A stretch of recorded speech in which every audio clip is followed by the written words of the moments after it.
Hi friends, welcome back to my channel. My name is Taylor, and today I feel like I haven't sat down to film a video in quite some time. It's been a couple weeks, but I have more books to talk about.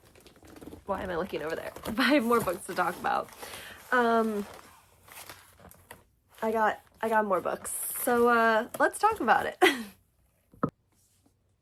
Okay, so let's jump into it. There's a pretty small stack here, but I'm pretty excited about it.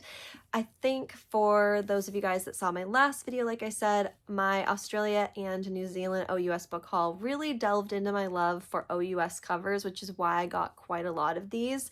And what these books are is essentially a compilation of this stack being books that currently have been released, and then I ordered quite a few more of books that are going to come throughout the year that I'll do in separate hauls for books that are being released throughout the rest of 2025. So I'm excited for that. Keep your eyes peeled. There's some good ones coming that I'm so excited for.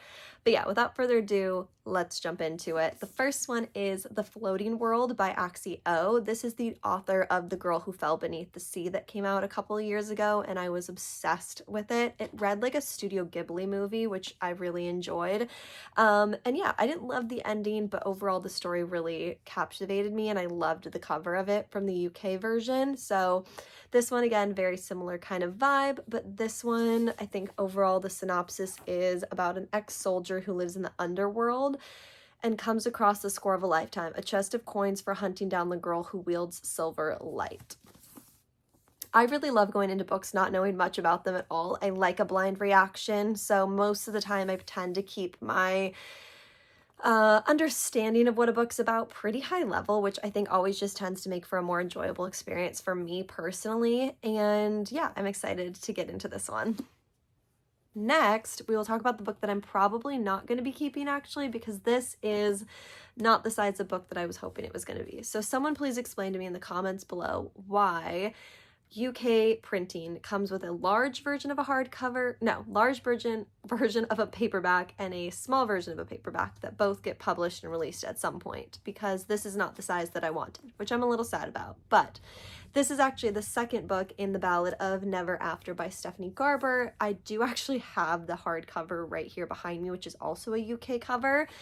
And I'm sad about it. This is part of a trilogy that's come out somewhat recently in the last 5 years or so from her, and I just know this is going to be a good time, but I'm trying to find a matching edition and I just can't seem to do it. So it's fine. I've accepted that I think I'll probably just read the hardcover and pass this one along to a friend, but I'm a little sad that it's not the version that I wanted.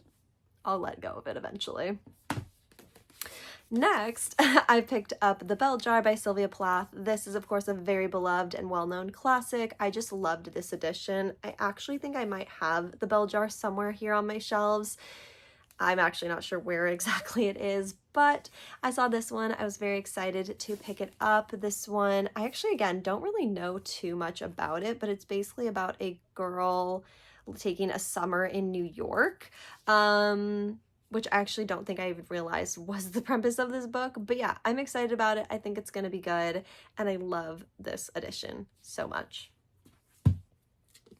Next, I picked up Immortal by Sue Lynn Tan. This is, of course, part of her, what is this series called? Daughter of the Moon Goddess series. So I actually read this series, which is down there on my shelves.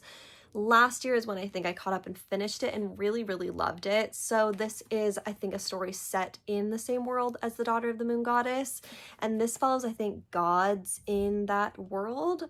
So yeah, I'm really excited to read this one. The cover I thought was just beautiful compared to the US edition, so that's why I was excited to pick this one up. And last but not least, in this pretty small but quick haul, this is Earth and Air by John Boyne. These are, if you watched my Australia and New Zealand haul, these are 2 editions of books. I love his writing. He is the author of The Boy in the Striped Pajamas, which is one of my favorite books of all time.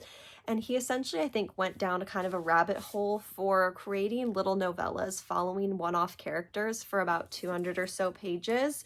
And I just think they're really cool looking. I just think they seem so fun. This one I think follows, let's see, a father? No, this one follows a football player getting charged with sexual assault and follows his story. And then this one is about a father and son driving or flying, I think, across country or across the world to meet a woman who isn't expecting them.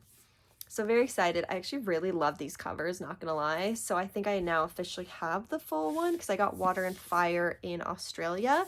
So yeah, really excited to check these ones out, and I think they'll be a good time. All right, friends, so that is everything for this pretty quick Waterstones book haul. I don't even know if I mentioned where I got these from, but these are all from Waterstones. So if you're interested, I will leave them linked down below for you guys to check out. And yeah, like I said, definitely more books to come. I placed quite a large order. But yeah, hopefully you guys enjoyed this video. Give it a thumbs up if you liked it and like seeing book hauls from me, and subscribe to see more of my face. I'll see you guys in the next one. Bye!